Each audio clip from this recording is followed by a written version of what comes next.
Question में कहा गया है कि 1 केजी का एक स्टेशनरी बॉम्ब एक्सप्लोड करता है 3 पार्ट में जिनका वैल्यू 1:3 के रेशियो में है। मतलब अगर हम पहले वाले पार्ट को x केजी का माने तो दूसरा वाला पार्ट 1:1 है ना, तो x केजी ही होगा। लेकिन जो तीसरा पार्ट है वो 3x केजी का होगा, यानी कि टोटल मिला के जो चलें तो सब जोड़ दें तो 5x केजी आ जाएगा। और टोटल क्वेश्चन में कहा है कि 1 केजी है। ठीक, यहाँ से हम x आसानी से निकाल पाएंगे। That will come out to be 1/5। तो 1/5 kg it is the value of mass of the particle 1, and same for particle 2, and for third particle its value will be 3/5 kg। now आप check भी कर सकते हो, इन सब को जोड़ लो तो 1 + 1 + 3 ये आपका 5/5 1 kg हो जाएगा। ये आपने एनालिसिस कर ली है। अब आप इसको डिलीट करके जो मास की वैल्यूज़ हैं सेपरेटली मेंशन कर दें कि 1/5 एंड देन 1/5 एंड देन 3/5।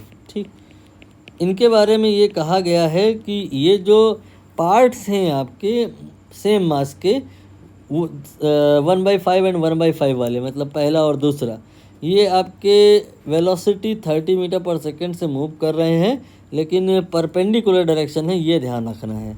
तो यहाँ पर सबसे पहले मैंने डायग्राम बनाया जिसमें 1 केजी का इनिशियली पार्टिकल कंसीडर किया जिसका वेलोसिटी 0 था, सो momentum will be 0 because it is the product of mass and velocity. ना इसके बाद में हमने इसका एक्सप्लोजन कराना है। इस बॉम्ब का जो एक्सप्लोजन हुआ तो आपने 3 फ्रेगमेंट करने हैं, 1/5, 1/5 एंड 3/5। तो यहाँ पे ये आपका पहला फ्रेगमेंट है, let us suppose it is of 1/5 kg। इसके बाद में एक और बनेगा that will also be of 1/5 kg। And यहाँ पर ये जो तीसरा है 3/5 उसे अभी नहीं बनाया जा रहा है, इन्हीं दोनों को हम बना लेते हैं क्योंकि क्वेश्चन में ऐसा कहा है कि ये दोनों का जो मोशन हो रहा है ये आपस में एक दूसरे के परपेंडिकुलर है। तो यहाँ पर आप देख पा रहे होंगे कि ये जो दोनों 1/5 kg वाले हैं ये मूव कर रहे हैं और इनकी जो वेलोसिटी है इनके बीच में 90 डिग्री का एंगल बन रहा है।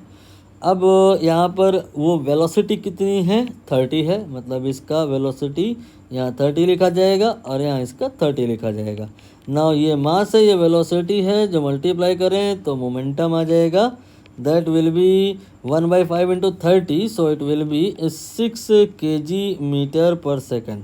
ठीक, इसके बाद same will be here 6 kg metre per second. तीसरा जो 3/5 का है उसे थोड़ा अभी रुक के मैं ड्रॉ करूँगा। आप अभी बस ये बताओ कि जो अगर हम यहाँ पर इसका और इसका नेट पूछें तो कितना होगा। यहाँ पर नेट निकालने के लिए लॉ पैरेललोग्राम का सहारा लिया जाएगा। आप इस प्रकार से एक रेक्टेंगल, या रेक्टेंगल तो नहीं, यहाँ पे स्क्वायर बनेगा क्योंकि दोनों तरफ इक्वल है 6 और 6 का। अब जो ये डायगोनल आएगा इसका वैल्यू 6√2 हो जाएगा। यू कैन से दैट जो नेट मोमेंटम कैरी हुआ है इनको और इनको मिला करके वो आपका 6 और 6 को मिला के 12 नहीं 6√2 हुआ है। अब हम बात करेंगे तीसरे पार्टिकल की भी। वो कैसे करेंगे, ध्यान में रखते हुए कि जो इनिशियल आपका सिस्टम था जिसमें तीनों पार्टिकल इंक्लूडेड थे और एक्सप्लोजन नहीं हुआ था, 0 था मोमेंटम, तो एक्सप्लोजन हो भी जाए तो क्या हुआ, वो तो इंटरनल फोर्स की वजह से होता है, तो फिर वहाँ पे एक्सप्लोजन होने के बाद भी नेट मोमेंटम 0 होगा।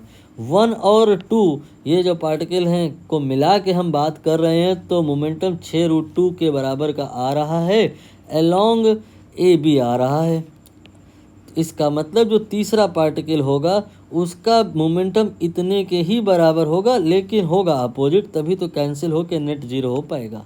यहाँ पे AC ये बता रहा है कि जो तीसरा पार्टिकल है वो मोमेंटम कैरी कर रहा है कितना, 6√2 kg per second and opposite to the AB, so net will be 0। Now इसका मास आई थिंक क्वेश्चन में पूछा है, नहीं मास दिया है 3/5 आपने निकाला है, और इसका यहाँ पर मोमेंटम पता है और इसका वेलोसिटी पूछा है। तो इस पार्टिकल के लिए p बराबर mv लगा दो, आंसर आ जाएगा। p here is 6√2, m here is 3/5 and v here is to calculate. तो कैलकुलेट करिए, 3 दूनी 6 और 5 गुणे 2 ये हो गया 10 और फिर हो गया √2 बराबर आ गया v। तो v का वैल्यू हो गया 10√2 metre per second, A option.